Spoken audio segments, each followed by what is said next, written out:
அபிராமி.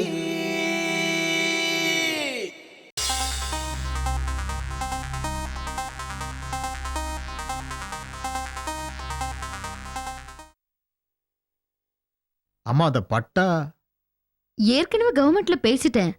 அந்த இடத்துல leather factory வரவே வராது, வரவும் விட மாட்டேன். அந்த பட்டாவை கண்டிப்பா நான் உங்களுக்கு தான் வாங்கி கொடுப்பேன். நான் இருக்கேன்ல, கவலையே படாதீங்க. ரொம்ப சந்தோஷம்மா. நீங்க ஹாஸ்பிட்டல் இருந்தப்ப அந்த கம்பெனிக்காரனுங்க வந்து எங்களை மிரட்டினாங்கம்மா. வாட்? மிரட்டினாங்களா? ஆமாம்மா. மறுபடியும் எவனாவது இந்த மாதிரி உங்களை மிரட்டினானா நேரா என்கிட்ட வந்து சொல்லுங்க. அவனுங்களை நான் கவனிச்சுக்கிறேன். ரொம்ப நன்றிங்கம்மா. உங்களை மாதிரி கலெக்டர் எங்களுக்கு கிடைச்சதுக்கு நாங்கள் ரொம்ப கொடுத்து வச்சிருக்கணுமா. நீங்க என்னை இப்படி புகழற அளவுக்கு நான் என்ன செஞ்சுட்டேன்? உங்க எல்லாருக்கும் சேவை செய்யறதுக்கு நான் தான் கொடுத்து வச்சிருக்கணும். போயிட்டு வாங்க. ரொம்ப நன்றி வர்றோம்மா. ஆ, போயிட்டு வரம்மா. ஆ, வரம்மா. ஆ. 10 ஏக்கர் நிலம், லெதர் ஃபேக்டரி, பட்டா வேணுமா?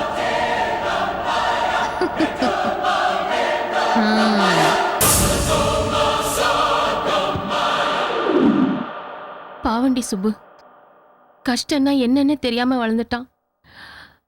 போலீஸ் ஸ்டேஷன்ல அந்த போலீஸ்காரா அவனை என்னெல்லாம் டார்ச்சர் பண்ணுவாளோ தெரியல.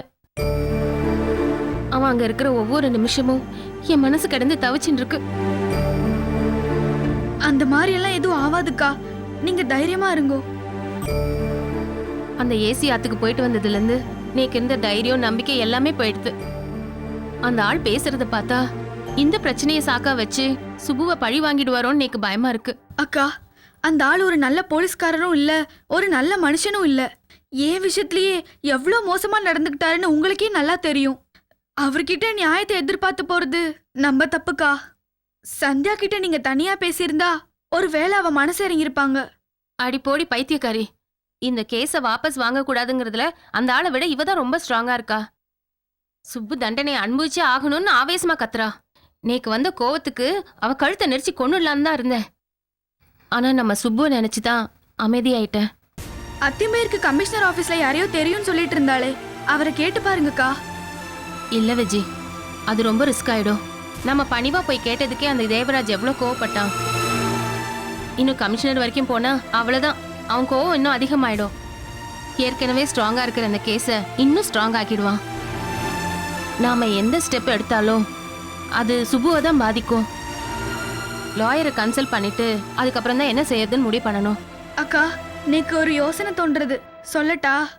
சொல்லு. சாட்சிக்காரன் காலில் விழுறதை விட சண்டைக்காரன் காலில் விழலான்னு சொல்வா. நம்ம ஹாஸ்பிட்டல் போய் அந்த டிரைவரையே பார்த்து பேசலாமே. நம்ம சுப்பு மேல எந்த தப்பும் இல்லைன்னா அவருக்கு புரிய வச்சிருவோம். அப்ப இந்த பிரச்சனையும் சால்வ் ஆயிடுமேக்கா. இதெல்லாம் ஒர்க் அவுட் ஆகாது விஜி. அடிப்பட்டவன் தேவராஜோட டிரைவர். அவன் எப்படி நமக்கு சாதகமா பேசுவான்? அப்படியே அவன் பேசினாலும் இந்த தேவராஜ் சும்மா இருப்பானா? அவனை மிரட்டி அவனுக்கு சாதகமா தான் பேச வச்சிருவான். இல்லக்கா, நல்லா யோசிச்சு பாருங்க. அந்த டிரைவர் சொன்னனால தான் சந்தியா நம்பிட்டு இருக்கா. அதை வச்சுதான் கேஸும் போட்டிருக்கா. சுப்பு அடிக்கலன்றத டிரைவர் ஒத்துண்டா போதும், அவர் மூலமா சந்தியா மனசு மாறலாம். நீக்கு நம்பிக்கை இல்ல விஜி. அவன் நிச்சயமா இதுக்கெல்லாம் ஒத்துக்க மாட்டான். அவர் ஒத்துக்கலன்னா நம்மளுக்கு புதுசா எந்த நஷ்டமும் வரப்போறது இல்ல. ஆனா ஏத்துண்டாருன்னா லாபம் நமக்கு தானே. முடிவை இதுவா அதுவான் ஜோசியம் சொல்லிட்டு இருக்கிறத விட ஒரு வாட்டி முயற்சி பண்ணி பார்க்கலாமே. சரி விஜி, நம்ம 2 பேருமே போய் பேசுவோம். எப்படியோ சுப்பு வெளியில வந்தா போதும். என்ன கார்த்திக்? இன்னைக்கு தான் நேரில் பார்த்தேன். பொதுவாக இந்த காரெல்லாம் வச்சுருக்க பொண்ணுங்க ஸ்டேஷனில் கம்ப்ளைண்ட் பண்ணுவாங்க. அப்படி இல்லைன்னா நொந்து போய் மூலையில் உட்காந்துருவாங்க. ஆனால் உன் டிரைவரை அடித்ததுக்காக அந்த சுப்பு மேலே கேஸை போட்டு உள்ள தள்ள பார்த்தியா? You really great Sandhya. உன்ன மாதிரி 4 பொண்ணுங்க இருந்தால் போதும். இது மாதிரி யாருமே செய்ய மாட்டாங்க. இதுக்கெல்லாம் காரணம் நீதான் காரணம். சுப்பு விஜி மேட்ரை பத்தி நீ மட்டும் எனக்கு சரியான நேரத்துல இன்ஃபார்ம் பண்ணலனா என் நிலைமை ரொம்ப மோசமா போயிருக்கும். அந்த சுப்புவை நம்பி நான் ஏமாந்திருப்பேன். அதனால நான் உனக்கு தான் தேங்க்ஸ் சொல்லணும். நமக்குள்ள என்ன சந்தியா தேங்க்ஸ் சொல்லிட்டு, சுப்புவுக்கும் விஜய்க்கும் ஏதோ ஒரு வழியில் பாடம் கற்றுக் கொடுக்கணும்னு நான் நினச்சிட்டே இருந்தேன். ஆனால் நீ அதை செஞ்சுட்ட. எனக்கு ரொம்ப சந்தோஷமா இருக்கு சந்தியா. எனக்கும் சுபுவுக்கும் பிரச்சனை, அதனால நான் கம்ப்ளைண்ட் கொடுத்தேன். ஆனா நீ அவனுக்கு ஃப்ரெண்ட் ஆச்சே, நீயே அப்படி நினைச்ச? எல்லாம் உனக்காக தான் சந்தியா. நீ எவ்வளோ சின்சியராக அவனை லவ் பண்ணன்னு எனக்கு தான் தெரியும். உனக்கு போய் அவன் துரோகம் பண்ணிட்டானே, அதை நினச்சி நான் எப்படி ஃபீல் பண்ணேன்னு உனக்கு தெரியுமா? ஒரே கல்லில் 2 மாங்காய் அடிக்கிற மாதிரி சுப்புவை உள்ள தள்ளி நீ அவனுக்கும் விஜய்க்கும் சேர்த்தே தண்டனை கொடுத்துட்ட. என்ன சந்தியா யோசிக்கிற? நீ எடுத்த முடிவுக்காக ஃபீல் பண்ணுறியா? சுபுவை என் மனசுல இருந்து தூக்கி எறிஞ்சிட்டேன். அவனுக்காக நான் ஏன் ஃபீல் பண்ணணும்? இதுக்காக தான் நான் காத்துட்டு இருந்தேன் சந்தியா. நான் ஒன்று கேட்டால் தப்பாக எடுத்துக்க மாட்டியா? கேளு. சுப்புவை தப்பான சாய்ஸ்னு புரிஞ்சுக்கிட்டேன். நான் உனக்கு கரெக்டான சாய்ஸாக இருப்பேனா சந்தியா? என்னடா அவன் திடீர்னு இப்படி கேட்குறானேன்னு நினைக்காத. ரொம்ப நாளாக மனசுக்குள்ளே இருந்த ஆசை தான். உங்கள் 2 பேரையும் டிஸ்டர்ப் பண்ண வேண்டாமேன்னு தான் நான் எதுவும் கேட்கல. சாரி கார்த்திக், நான் ஏற்கனவே ஒருத்தனை காதலிச்சு பட்ட கஷ்டம்லாம் போதும். இன்னொரு தடவை அந்த வலி அனுபவிக்க நான் தயாரா இல்லை. நம்ம ஃப்ரெண்ட்ஸாவே இருப்போம். ஓகே? ஓகே சந்தியா.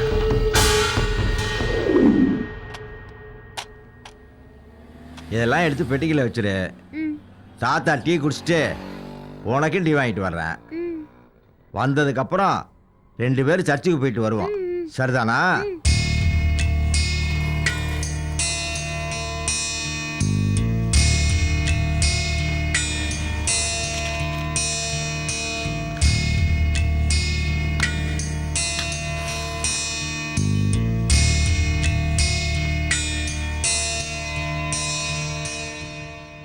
ஆ? ஓ இதுவா? இது வரைக்கும் எவ்வளவோ பேர் இந்த பழக்கத்தை விட்டுருன்னு சொன்னாங்க. நான் தான் கேட்கல. என்னமோ தெரியல, உன் பேச்சை கேட்கணும்னு தோணுது. எனக்கு கொஞ்சம் டைம் கொடுக்கண்ணு. கொஞ்சம் கொஞ்சமாக விட்டுறேன். மற்றவங்களும் நல்லா இருக்கணும்னு நினைக்கிற பாரு. நீ நல்லா இருப்பம்மா. ஆ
எனக்கு ஒரு மகன் பிறப்பான், அவன் என்ன இந்தாயா. போல. ஏய் பலிகன், என்னத்துக்கு நீ எடுத்துன்னு வர? அம்மா கிட்ட கொடுத்து அனுப்ப வேண்டியதானே? அத்தை வேலையில இருக்கிறாங்க, நீ குடி.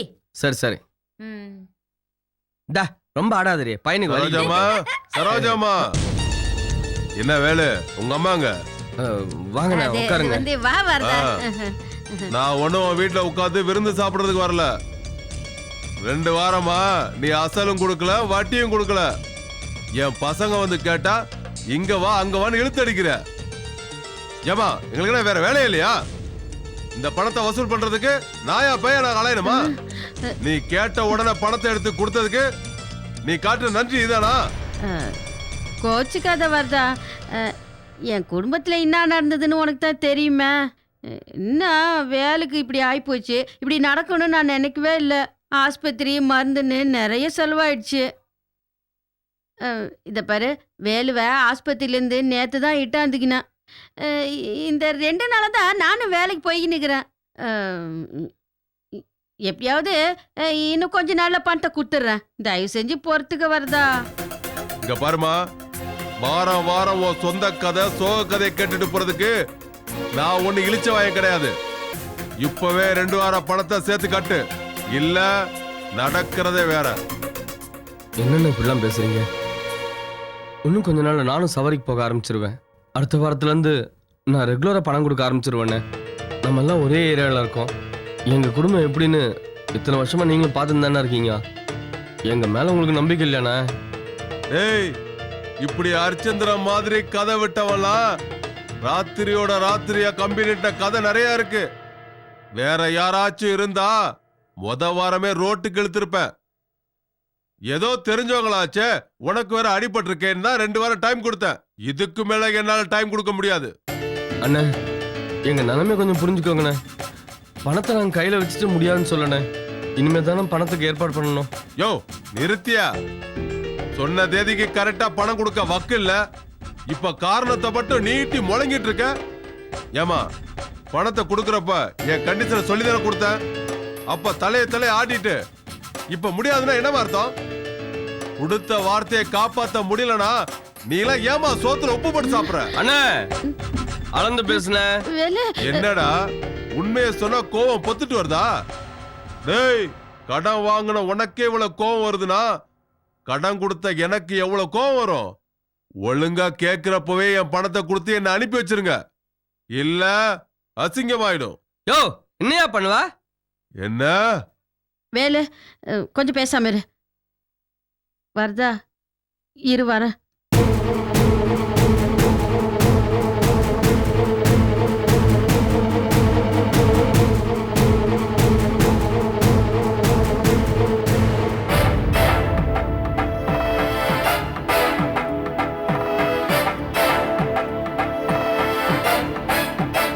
இந்த வரதா. என்னம்மா தாலியை கொண்டு வந்து கொடுக்குற? அம்மா, அம்மா வேணாம்மா, தாலியெல்லாம் கொடுக்காதம்மா. நான் வேற எதனா அரேஞ்ச் பண்றேம்மா. ஆமா அத்தை, முதல்ல அத கழுத்துல போட்டுங்க. இல்ல வள்ளி, இந்த தாலியை என் கழுத்துல கட்டின வந்தா என் வாழ்க்கையை காப்பாத்தல. அவன் கட்டின தாலியாவது நம்ம குடும்ப மாட்ட காப்பாத்துட்டும். இந்த வரதா எடுத்துட்டு போ. குடி. நாங்க கொடுக்க வேண்டிய பணத்தை கொடுத்துட்டு அப்புறமா வாங்கிக்கிறேன்.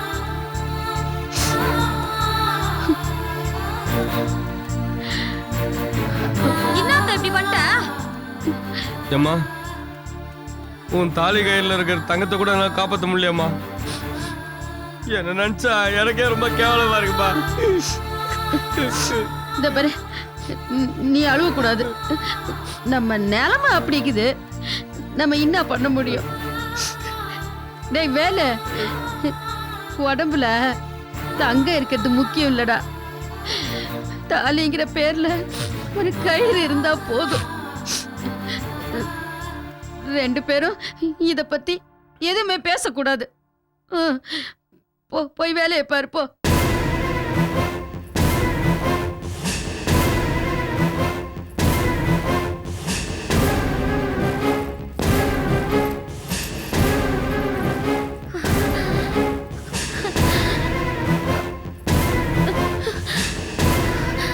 இதுக்கெல்லாம் ஒரு முடிவு கட்டுறேன்.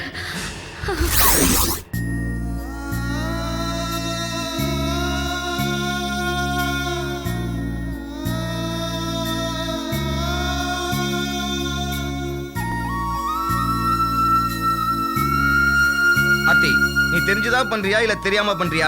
இப்ப இருக்கிற பிரச்சனைக்கு இந்த பொண்ணை ஏன் கூட்டு வந்த? அதான் சொன்னேன் இல்லையா, இந்த பொண்ணுக்கு ஒரே ஆதரவா இருந்த தாத்தாவும் திடீர்னு ஆக்சிடென்ட்ல செத்து போயிட்டாரு. எப்படியா விட்டுட்டு வருது சொல்லு? இந்த பொண்ணு எங்கேயா போவா? நீதான் இந்த பொண்ணுக்கு நல்ல வழி பண்ணணும்னு தாமஸ் தாத்தா என்கிட்ட சொன்னாரு. பாவம், வாய் கூட பேச முடியாது இந்த பொண்ணால. ஓஹோ, நம்மளால வாய் பேச முடியாதுன்னு நினைச்சிட்டு இருக்காங்களா? நம்மளால பேச முடியும்னு தெரிஞ்சா நம்மளை வெளியே அனுப்பிடுவாங்க. இன்னும் கொஞ்ச நாளைக்கு வாய் பேச முடியாதபடியே நடிப்போம். தாமஸ் தாத்தா இந்த பொண்ணுக்கு ஏதாவது வழிதான் பண்ண சொன்னாரு. நீ இருக்கிற இடத்துக்கு கூட்டு போக சொன்னாரா? ஏன் இப்படி கோச்சுக்கிற? அந்த பொண்ணு முகத்தை பாரு, உனக்கே பரிதாபமா இல்ல? அன்னைக்கு உன் மேல பரிதாபப்படுறது தப்பா போச்சு. முனிவர் பூனை வளர்த்த கதையா போச்சு என் கதை. அன்னைக்கு நீ வந்து சேர்ந்த, இன்னைக்கு இந்த பொண்ணு, நாளைக்கு யாரு? இது மாதிரி எத்தனை பேர் இந்த வீட்டுக்கு வர போறீங்க? சரியா, எல்லாத்துக்கும் காரணம் நான் தான் நினைக்கிறேன்ல. நான் கிளம்புறேன். இவளை கூட்டிட்டு எங்கேயாவது போய் தொலைறேன். ஆர்த்தி, நான் அந்த அர்த்தத்துல சொல்ல ஆர்த்தி. உன் மேல இருக்கிற பரிதாபம் லவ்வா மாறிச்சுன்னு உனக்கே தெரியும். ஆனா என் பிரச்சனையே வேற ஆர்த்தி. அக்கா கிட்ட இந்த விஷயத்த சொல்ற வரைக்கும் ஒன்ன மறைச்சு வைக்கிறதே குட்டிக்காரன் போட வேண்டியதா இருக்கு. உன்னோட சேர்த்து இந்த பொண்ணை எப்படி மறைச்சு வைக்கிறது? அக்காவுக்கு மட்டும் இந்த விஷயம் தெரிஞ்சிச்சு என்ன பொலி போட்டுரும். பயப்படாதயா, இந்த பொண்ணு நிரந்தரமா ஒண்ணும் தங்க போறது இல்ல. கொஞ்ச நாளைக்கு அவ இங்க தங்கறதுக்கு நீ அனுமதி கொடுத்தா போதும். அதுக்குள்ள இவ தங்கறதுக்கு ஒரு நல்ல இடமா ஏற்பாடு பண்ணிடுறேன். அதிலா ஆர்த்தி, இது ஒத்து வராது. ரிஸ்க் எடுக்க நான் விரும்பல. இந்த பொண்ணை ஏதாவது ஹோம்ல போய் விட்டு வந்துரு. யோ, இறக்கமே இல்லாம பேசாதயா, கொஞ்சம் பெரிய மனசு பண்ணு. அனாதை இல்லமா இருந்தாலும் 2 கெட்ட வயசுல இருக்கிற பொண்ணை எப்படியா தனியா விட்டுட்டு வர முடியும்? இவளை தங்க வைக்க ஒரு நல்ல இடமா ஏற்பாடு பண்ண குறைஞ்சது 2 நாளாவது ஆகும். அது வரைக்கும் இவ இங்க இருக்கட்டுமே. இவளால எந்த பிரச்சனையும் வராது. தயவு செஞ்சு முடியாதுன்னு சொல்லிடாத.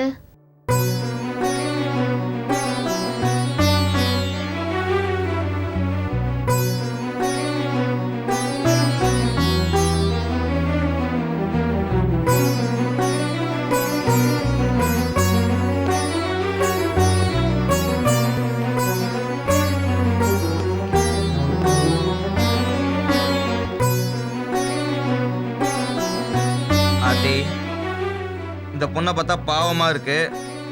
இதோட முகத்துக்காக ஒத்துக்கிறேன். ஆனா ஒண்ணு, இந்த பொண்ணு இந்த வீட்டில் இருக்கிற வரைக்கும் அந்த பூட்டின ரூம் பக்கம் போகவே கூடாது. அவ உண்டு, அவ வேலை உண்டுன்னு இருக்கணும். என் பேச்சை மீறி ஏதாவது நடந்துச்சு அடுத்த நிமிஷமே வீட்டை விட்டு அனுப்பிச்சிடுவேன். புரிஞ்சுக்கோ. சரியா, ரொம்ப தேங்க்ஸ். நீ வாமா, நம்ம ரூமுக்கு போலாம்.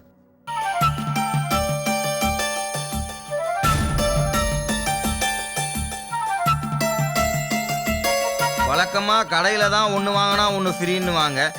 இங்க ஒன்று வந்தா கூடவே இன்னொன்னு வந்துடுது. சின்னா, தப்புக்கு மேல தப்பு பண்றடா. இந்த விஷயம் மட்டும் நந்தாக்காவுக்கு தெரிஞ்சது அன்னைக்கு தாண்டா உனக்கு தீபாவளி.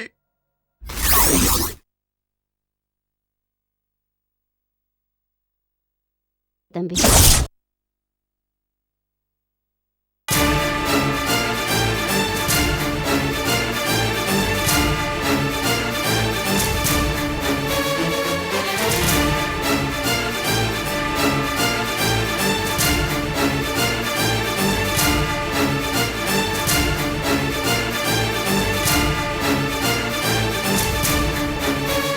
விஜி, நீயா? நீ எப்படி இங்க? விஜி, ஏற்கனவே தெரியுமா? நல்லா சொன்னீங்க போங்க. என் பையன் இப்படி அடிபட்டு உட்கார்ந்ததுக்கு காரணமே இந்த பொண்ணு தான். என்ன பேசுறேன்? என்னமோ விஜி தான் ஆள வச்சு அடிச்ச மாதிரி சொல்றேன். நான் அப்படி சொல்லலம்மா. விஜயை என் பையன் உயிர் உயிரா லவ் பண்ணாமா. விஜி சென்னைக்கு போயிட்டான்னு தெரிஞ்சதும் இவருக்கு ஊர்ல இருக்க பிடிக்கல. மெக்கானிக் ஷெட்டை மூடிட்டு எனக்கும் ஒரு லெட்டர் எழுதி வச்சுட்டு இவளை தேடி சென்னைக்கு வந்துட்டான். வந்த இடத்துல எவங்கிட்டே அடி வாங்கி படுத்திருக்கான். இவளை தேடி இங்க வராம இருந்திருந்தா இப்படி பிரச்சனை வந்திருக்காதுல்ல. அப்பன்னா அன்னைக்கு கோயில்ல என் பேர்ல அர்ச்சனை பண்ணது நீங்க தானா? ஆமா விஜி, அந்த கடவுளோட சக்தியா நம்ம காதலோட சக்தியான்னு எனக்கு தெரியல. இப்ப என்ன தேடி வந்திருக்க. இதுக்காக தான் கடவுளை என்ன அடி வாங்க வச்சிருக்காருன்னு நினைக்கிறேன். ஹாஸ்பிட்டல்ல நீ இருக்கிறதே விஜிக்கு தெரியாது கோபி. நாங்க உன்னை பார்க்க வந்தது சுப்பிரமணியத்துக்காக தான். சுப்பிரமணியா? அவன் ஒரு அயோக்கியனாச்சே. அவனுக்காக நீங்க சப்போர்ட் பண்றீங்க? இல்ல கோபி, நீ எப்படி விஜய லவ் பண்றியோ அதே மாதிரி சுப்புவும் சந்தியாங்கிற ஒரு பொண்ணை லவ் பண்றான். நான் இதை நம்ப மாட்டேங்க. என்ன நடந்தது நான் விளக்கமா சொல்றேன், அப்பதான் நோக்கு புரியும்.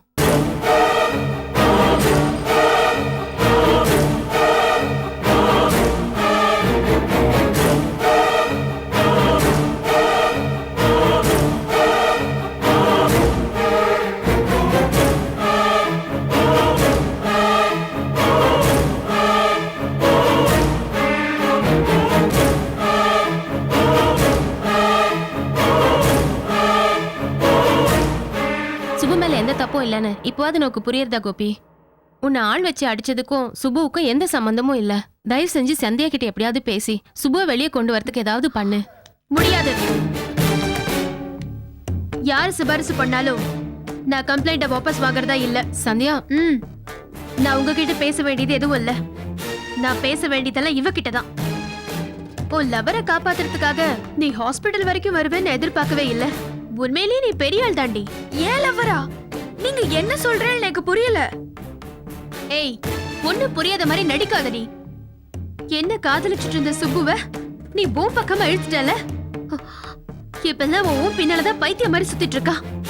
இன்னொரு பொண்ணுக்கு துரோகம் பண்றதுக்கு உனக்கு எப்படி மனசு வருது? ஐயோ பகவானே, அபாண்டமா என் மேல பழிய போடுறேன். நேக்கும் அவருக்கும் எதுவும் இல்ல. நீ பேசாதடி. நீங்க ஊர் ஊரா சுத்துறது வீட்ல யாரும் இல்லாத நேரத்துல ச்சே, சொல்லவே நாக்கு கூசுது. போதும் நிறுத்துங்க மேடம். ஏன் விஜயை பத்தி ஏன் முன்னாடி தப்பு தப்பா பேசாதீங்க.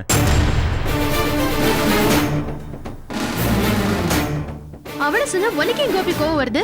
இவளை நான் லவ் பண்றேன். வெளிப்படையா ஒத்துக்கலனாலும் விஜய் என்ன லவ் பண்றா. இவளை தேடிதான் நான் சென்னைக்கே வந்தேன். நீ வேணா விஜய் சின்சியரா லவ் பண்ணலாம், ஆனா அவன் உனக்கு உண்மையா இல்ல. நான் சுபுவை நம்பி ஏமாந்த மாதிரி நீ இவளை நம்பி ஏமாந்துறாத. என் வார்த்தையில உனக்கு நம்பிக்கை இல்லைன்னா சுபுவோட க்ளோஸ் ஃப்ரெண்ட் கார்த்திக் கிட்ட கேட்டு பாரு. இவங்க 2 பேரும் அடிச்ச கூத்த அவன் தான் எனக்கே புரிய வச்சான். கார்த்தியா, நீங்க எங்க ஆத்துக்கு வந்துட்டு போன முதல் நாள் ராத்திரி அவன் என்கிட்ட தப்பா நடந்துக்க முயற்சி செஞ்சான். ஏன் முன்னாலேயே சுபா அவரை அடிச்சிட்டாரு. அந்த கோவத்துலதான் அவன் என்னை பத்தி தப்பு தப்பா சொல்லிருக்கான். நேக்கு இப்பதான் எல்லாம் புரியுறது சந்தியா. கோபியை அடிச்ச விஷயத்த சுப்பு கார்த்திக் கிட்ட மட்டும்தான் சொல்லியிருக்கான். அவன் தான் பிரச்சனையை பெருசாக்குறதுக்காக கோபியை ஆள் வச்சு அடிச்சுட்டு பழைய சுப்பு மேல போட்டிருக்கான்.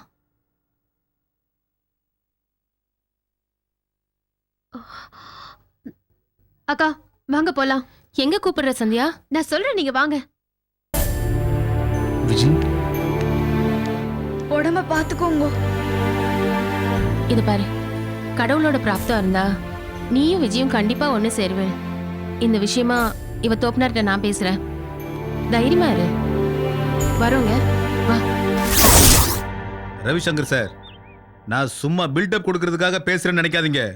உண்மையிலேயே உங்களுக்கு பெருசா ஜாக்பாட் அடிக்க போகுது. இந்த மாதிரி ஒரு பெரிய கோல்டன் சான்ஸ் இனிமே உங்களுக்கு கிடைக்க போறதே இல்ல. இந்த மாதிரி நிறைய பேர்கிட்ட நானும் பிலிம் ஓட்டிருக்கேன். சுத்தி வளைக்காம நேரம் மேட்டருக்கு வா. சார், ஆதனூருங்கிற கிராமத்துல ஒரு பெரிய மும்பை கம்பெனி லெதர் ஃபேக்டரி கட்ட போறாங்க. கிட்டத்தட்ட 100 கோடி ரூபாய் ப்ராஜெக்ட். இந்த ப்ராஜெக்ட் ஆரம்பிக்கிறதுக்கு நீங்க ஹெல்ப் பண்ணா உங்களுக்கு 1% கமிஷன் கிடைக்கும். That is 1 crore. அது மட்டும் இல்ல சார், அந்த கம்பெனி கிட்ட நல்ல பேர் சம்பாதிச்சிட்டீங்கன்னா அடுத்தடுத்து அவங்க பண்ற எல்லா ப்ராஜெக்ட்டுமே உங்ககிட்ட தான் வரும். வெறும் கமிஷனாவே கோடிகள் அள்ளி குமிச்சுக்கிட்டு போய்கிட்டே இருக்கலாம் சார். நீ சொல்ற டீல் எல்லாம் ரொம்ப நல்லா தான் இருக்கு. இதுல நான் என்ன பண்ணணும்னு நினைக்கிறேன். என்ன சார் இப்படி கேட்டுட்டீங்க?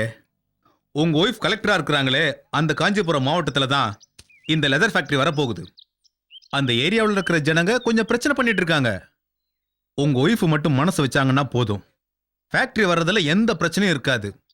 அவங்க கிட்ட பேசி இந்த ப்ராஜெக்ட்டுக்கு கிரீன் சிக்னல் வாங்க வேண்டியது உங்க பொறுப்பு. யோ, நீ பிசினஸ் பண்ண வந்தியா இல்ல என் ஃபேமிலியை பிரேக் பண்ண வந்தியா? என்ன சார் சொல்றீங்க?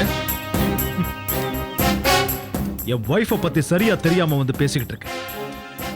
அவ ரொம்ப ஸ்ட்ரெயிட் ஃபார்வர்டு, நேர்மையை காப்பாத்துறதுக்காகவே பிறந்து வந்தவ மாதிரி பேசுவா. இந்த டீலை நான் அவகிட்ட சொன்னேன்னா என்னையும் உதப்பா, இதுக்கு பின்னால இருக்கிற உன்னையும் தேடி வந்து உதப்பா. சார், நீங்க பேசி கரெக்ட் பண்ண முடியாதா சார்? நான் கரெக்ட் பண்ணா புருஷன்னு கூட பார்க்காம கரப்ஷன் பண்றாருன்னு சொல்லி உள்ள வச்சிருவா. அதுவும் இல்லாம இப்பதான் அவளுக்கு உடம்பு சரியாகி கலெக்டர் சேர்ல போய் உட்கார்ந்துருக்கா. இன்னும் கொஞ்ச நாள் போகட்டும், சரியான நேரம் பார்த்து நானே உனக்கு போன் பண்றேன். இதுக்கு வேற வழியே இல்லையா சார்?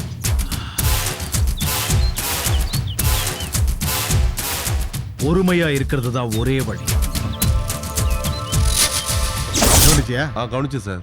இந்த கேஸ் சம்பந்தப்பட்ட ஆளு இன்னும் கையெழுத்து போட வரல. ஆமா சார். நோட் பண்ணிக்க. Okay sir. அவனை பிடிச்சிட்டு வந்து உங்ககிட்ட சொல்றேன் சார். இந்தா, அவனை ஃபாலோ பண்ணு. சார், இந்த அட்ரஸ் தானே சார்? இந்த அட்ரஸ் தான். Okay sir. கையெழுத்து வாங்கின உடனே எனக்கு இன்ஃபார்ம் பண்ணு. வாங்கம்மா, உட்காருங்கம்மா. Thank you sir. என்ன விஷயமா எதிர்க்கட்சி ஆளுங்களோட சேர்ந்து வந்திருக்கீங்க? இப்ப நாங்க எல்லாருமே ஒரே கட்சி தான் இன்ஸ்பெக்டர். நீ என்ன சொல்றேன்னு எனக்கு புரியலம்மா. சுப்பிரமணி மேல கொடுத்த கம்ப்ளைண்ட்டை வாபஸ் வாங்கலான்னு வந்திருக்கேன்.